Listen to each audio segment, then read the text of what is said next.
Tous. Vous allez bien?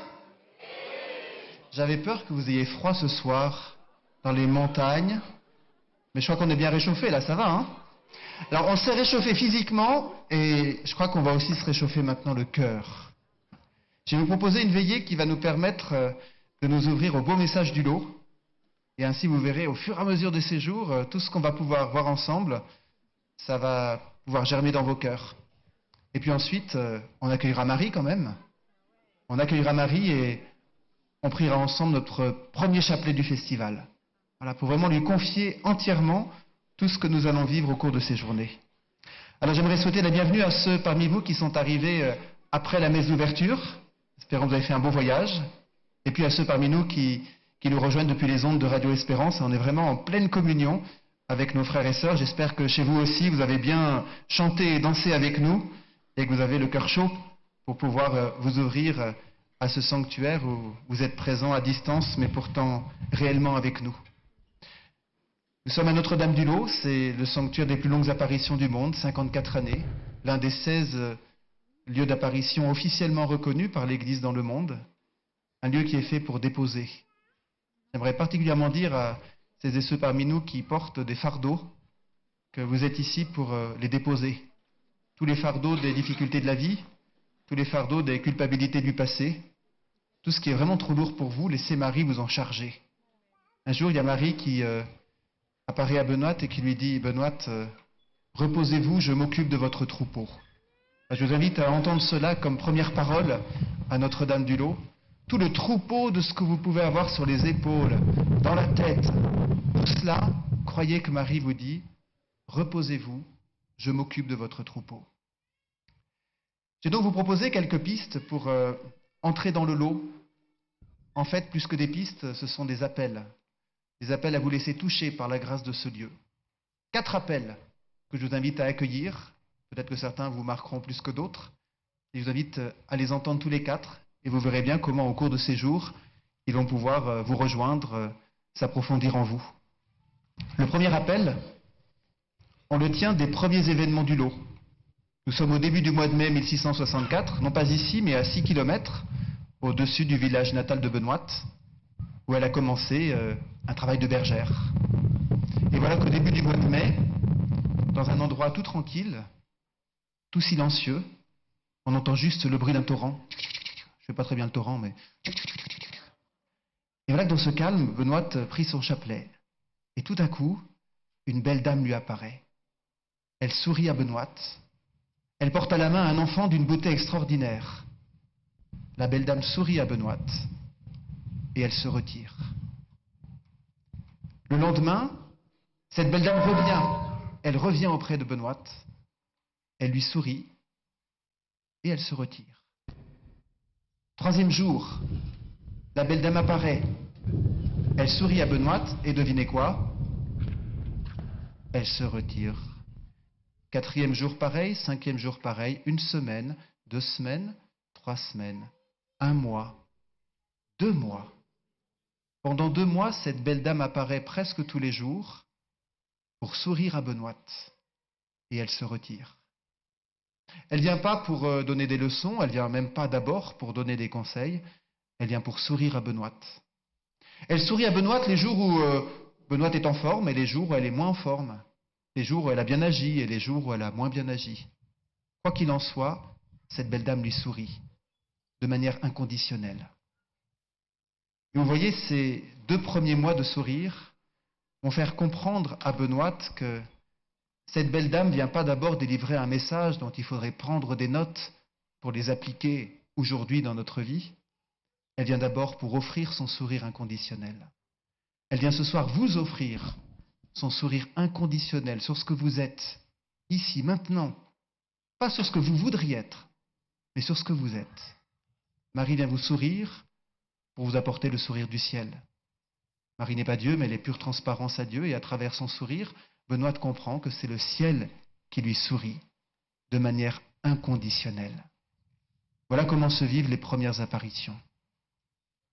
Et Benoît va comprendre à travers cela qu'il faut qu'elle change sa manière d'accueillir le Seigneur qui se présente à elle et tout le ciel qui se penche vers elle.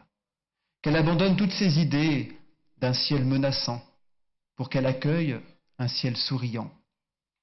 Un ciel souriant et un ciel, oh, j'oserais dire, où c'est un peu le bazar. Je dirais que, à côté de ce qui se passe au ciel, ce qu'on vient de vivre dans la louange, c'est encore un peu petit. Écoutez ceci. La Mère de Dieu apparaît à Benoît avec ses anges et permet aux anges de parler à Benoît de plusieurs choses. Mais dans l'impatience où Benoît était d'entendre la bonne mère, elle leur dit « Taisez-vous, vos anges, laissez parler la bonne mère !» Un ange lui dit « Je ne parle que par son ordre !» La bonne mère se mit à rire et lui parla. La bonne mère se mit à rire et lui parla. Ici, la Vierge Marie éclate de rire. C'est beau, ce visage de mère. Marie éclate de rire. Marie se réjouit parce que Benoît est dans cette discussion toute simple avec les anges. Voyez, quand le ciel et la terre s'embrassent, Marie éclate de rire. Et c'est ce que nous allons vivre au cours de ce festival. Un embrassement du ciel et de la terre qui va faire rire la Vierge Marie. Voici donc un premier appel que nous lance le message du lot. Un appel à nous laisser sourire, si je puis dire. Et un appel à entrer dans ce grand mouvement de rire, de bonne humeur, de vie du ciel. Le deuxième grand appel, il se passe toujours dans les premiers mois d'apparition. Je vous lis comment sont résumés les 4 premiers mois. Pendant environ 4 mois, Benoît eut la même apparition presque tous les jours, sans néanmoins oser lui parler à cause de l'éclat de sa face et de sa majesté. Vous voyez, Benoît est bouche bée. Pourtant, Benoît, alors c'était une fille assez costaud, qui aimait assez la ramener, voyez. Et voilà que devant la beauté de Marie, Benoît est bouche bée. Elle n'a plus rien à dire, elle qui aimait tellement parler. Elle n'a plus rien à dire parce qu'elle contemple cette beauté. Benoît fait une expérience de transcendance. Et je vous invite à profiter de votre présence à Notre-Dame-du-Lot, à vivre tout au long de ce festival dans l'accueil de la grandeur de Dieu. Seigneur, tu es tellement grand, tellement merveilleux. Tu dépasses tout ce que je peux imaginer. Ton amour pour moi, ton amour pour nous est tellement plus grand que tout ce que nous pouvons concevoir. Expérience de transcendance. Ouvrez-vous pendant ce festival à la grandeur du ciel. Mais il se trouve que je ne vous ai lu qu'une moitié de la citation. Je la relis puis j'ajoute la suite. Pendant environ 4 mois, Benoît eut la même apparition presque tous les jours sans néanmoins oser lui parler, à cause de l'éclat de sa face et de sa majesté. Bien qu'un jour, les brebis s'écartant un peu trop, la Sainte Vierge lui dit d'aller les chercher d'un côté, pendant qu'elle les chercherait de l'autre, afin de les faire revenir dans le vallon. Vous voyez qu'en même temps que Benoît fait une expérience de transcendance, elle fait une expérience de proximité.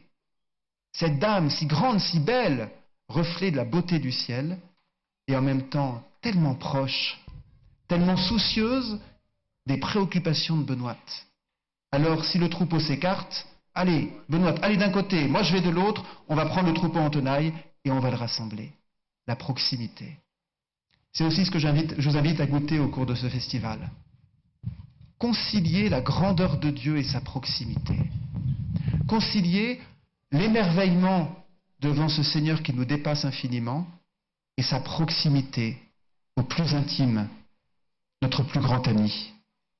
C'est le deuxième grand appel de Notre-Dame-du-Lot. Un troisième appel, on le puise dans la durée des apparitions, 54 années. Record mondial, ouais. Vous avez remarqué que nulle part au lot, on a des banderoles où c'est écrit record mondial. Ah oui, parce qu'on se rend bien compte que sous l'angle du record, c'est pas très intéressant. Le Seigneur se méfie des podiums. Il se méfie de nos petites glorioles. Mais le Seigneur aime bien les messages. Alors 54 années, c'est un message. Un message que le Seigneur s'occupe de nous dans le temps. Il ne regarde pas simplement ce que nous sommes, mais aussi ce que nous pouvons devenir. Et voilà que Benoît va être accompagné pendant les 54 années. Si bien que le message du lot, ce n'est pas simplement le contenu des paroles, mais c'est également la manière dont ces paroles s'inscrivent dans le temps. Écoutez cette histoire. Nous sommes le 6 juin 1672. Vous aurez vite calculé que nous sommes à la 8e année des apparitions. 8 ans d'apparition, c'est déjà pas mal, hein? Et voilà ce qui se passe. Le 8 juin 1672, la Mère de Dieu, cette très excellente mère, lui tendit la main à toucher. « Non, Mère de Dieu, lui dit Benoît, Il n'est pas juste qu'une chair de chienne touche de si belles mains. Vous voyez, ça fait 8 ans que Benoît a des apparitions. Elle ne se laisse pas encore approcher. Ça fait 8 ans qu'elle est visitée par la douce Marie, et envers elle-même, Benoît est encore tellement dure qu'elle s'appelle chair de chienne. Il faudra encore du temps, des années et des années, pour que Benoît consente à accepter de poser sur elle-même le regard que le ciel pose sur elle, et qu'elle soit plus douce, plus compréhensive envers elle-même, tout en luttant vaillamment contre ses péchés. Alors si ce soir vous êtes un peu comme Benoît à vous dire « Non, Seigneur Marie, mais je suis tellement pas digne que vous vous approchiez de moi », laissez la Vierge Marie vous dire « Mais laisse-toi faire, fais-moi confiance, laisse-toi faire. Peut-être que ça prendra du temps, mais laissez-vous faire. Laissez-vous faire par le ciel qui nous approche ici. » Et puis un quatrième appel. Un quatrième appel, c'est celui qu'on connaît bien au lot. Je vous parle de la chèvre de Benoît. Vous connaissez la chèvre de Benoît? Alors pour ceux qui ne connaissent pas la chèvre, je vais quand même vous raconter l'histoire. Mais pour bien la comprendre, il faut savoir que Benoît avait un cœur extrêmement généreux. Depuis qu'elle était toute petite, dès qu'elle pouvait donner quelque chose aux autres, elle le donnait. Elle vivait dans une famille modeste, mais pas pauvre, dans le village à 6 kilomètres d'ici. Et donc dès qu'elle voyait des enfants plus pauvres qu'elle, elle ne pouvait pas s'empêcher. Elle donnait son goûter, elle donnait tout ce qu'elle avait. Elle avait un cœur très généreux. Et voilà ce qui s'est passé. Je vous lis l'histoire. Un jour, la bonne mère dit à Benoît, « Me donneriez-vous un mouton et cette chèvre ?»« Belle dame, pour le mouton, oui, je le compterai sur des gages, mais pour la chèvre, non, j'en ai besoin. Elle me porte pour passer la rivière quand elle est grosse, vous ne l'auriez pas pour 30 écus. » La dame lui répond qu'elle ne l'achèterait pas. Elle lui dit qu'elle aimait trop sa chèvre, qu'elle lui donne des raisins et du pain, et qu'il valait mieux les donner à des pauvres. Vous voyez, Benoît avait ce cœur généreux envers les pauvres, et voilà qu'elle s'est attachée de manière inajustée à cette chèvre, au point qu'elle en a oublié les pauvres, et qu'elle a donné son goûter à sa chèvre. Et la Vierge Marie, on peut compter sur elle, pour pointer du doigt ce qui fait nos enfermements. Marie nous veut libres. Alors s'il y a en nous des esclavages, elle va doucement venir nous faire remarquer que c'est là qu'il faut lâcher. Alors elle dit à Benoît, « Me donneriez-vous votre chèvre ?» Et que fait Benoît? Vous remarquez, elle résiste. Elle fait souvent un peu comme nous. D'abord, elle résiste en trouvant des bonnes excuses. « Non, non, j'en ai besoin. » Autrement dit, belle dame, vous vous trompez. Ce que vous me demandez, c'est pas le meilleur. Moi, je connais un meilleur que ce que vous me proposez. C'est ce que moi, j'ai décidé. Il faudra du temps pour que Benoît comprenne que ce que lui dit la Vierge Marie, c'est le meilleur que le Seigneur veut pour elle, parce que le Seigneur veut toujours pour nous le meilleur. Et c'est sans doute aussi cela que vous êtes invités à accueillir au seuil de ce festival. Le Seigneur veut pour vous le meilleur. Marie vient nous donner le meilleur de Dieu. Alors ne restons pas crispés sur nos « j'en ai trop besoin », lâchons toutes nos résistances et le Seigneur nous comblera par Marie. Voilà, ces amis festivaliers, ces 4 appels que je vous propose au seuil de notre festival. Appel à laisser le ciel nous sourire, appel à laisser la bonne humeur du ciel nous envahir, appel à concilier la grandeur de Dieu et sa proximité, appel à se laisser approcher sans résistance, appel à lâcher ce qui nous empêche d'accueillir le meilleur que Dieu veut pour nous. C'est tout cela que Marie vient nous offrir. En ce sanctuaire, alors je ne sais pas si vous savez, on est ici dans un cadeau de Jésus. Oui, parce qu'en fait, Marie va dire à Benoît qu'elle avait demandé le lot à son fils pour la conversion des pécheurs et qu'il lui avait accordé. Jésus a accordé en cadeau à Marie Notre-Dame du lot. Comme pour lui dire que nous aussi, on a pas mal de cadeaux à recevoir ici du Seigneur par Marie. C'est vraiment la Vierge du lot qui vous accueille ici. Laissez-la vous accueillir dans ce lieu qui est tellement cher à son cœur. Ce refuge des pécheurs. C'est beau ce mot de refuge. Un refuge, on s'y abrite pour éviter l'orage. Un refuge, on y rentre pour se reposer un peu. Bien dans tous les orages de vos vies, dans tous les besoins de repos, entrez dans le refuge le refuge qu'est Marie. Ô Marie, toi qui nous reçois en ce lieu que tu as voulu et demandé à ton Fils, permets que nous puissions vraiment accueillir ce soir ta présence parmi nous. Ô viens Marie, nous t'accueillons.